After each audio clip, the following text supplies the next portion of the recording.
பரட்டிட்டு தண்ணி ஊற்றிடலாம். பாவக்காய்க்கு தேவையான உப்பு போட்டுடலாம். 1 ஸ்பூன் சாம்பார் தூள் அதை போட்டுக்கலாம். நல்லா உப்பு, மஞ்சத்தூள், பெருங்காயத்தூள் போடணும். இந்த இருங்க வரேன் போடுறேன். இப்போ மஞ்சத்தூள், பெருங்காயத்தூள் அங்கே நல்லா கொதிக்குது. இந்த அளவுக்கு கொதிச்சோன்னே நம்ம என்ன பண்ணணும், பாவக்காய் போட்டுடலாம். அடுத்தது நம்ம பச்சை மிளகா போட்டுடலாம்.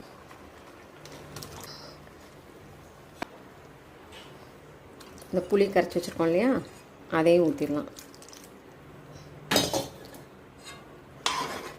சும்மா கொஞ்சம் தான் ஊற்றிருக்கேன். இதில் இந்த பொருள் எல்லாத்தையும் அப்படியே போட்டு வறுத்துடலாம்.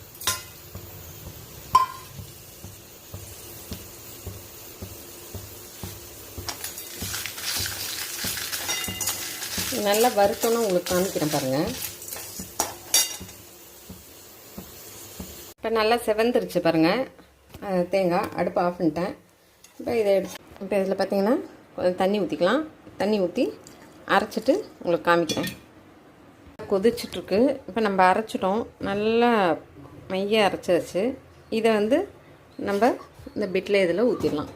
போண்டாக்கு வரமிளகா, உப்பு, இந்த ஊற வச்ச துவரம்பருப்பு. இந்த போண்டாக்கு இப்படி அரைச்சி வச்சுருக்கோம். இந்தளவுக்கு நல்லா நைஸாக. எண்ணெய் சுட்டுருச்சு. இப்போ சின்னதாக போண்டா போட்டுற வேண்டியதுதான். அது ஷேப்லாம் இல்லை, அப்படியே கிள்ளி போட்டோன்னா வேலை முடிஞ்சு. இப்போ இந்த போண்டாவும் போட்டுடலாம். அவ்வளோதான், போண்டா முடிஞ்சிருச்சு. இப்போ இதில் போட்டுடலாம்.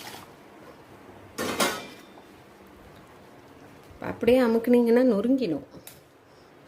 அதனால் லைட்டாக ஃபோர்ஸாக அமுக்காமல் லைட்டாக அப்படியே குழம்பு எடுத்து அது மேலே ஊற்றிட்டிங்கன்னா நொறுங்காது. அப்படியே நீங்கள் போட்டு அமுத்துனீங்கன்னா டக்குன்னு நொறுங்கிடும். அவ்வளோதான், வீட்டில் ரெடி பாருங்கள். அவ்வளோதான். இந்த அப்பளம் தான் ராகுலுக்கு ரொம்ப பிடிக்கும்.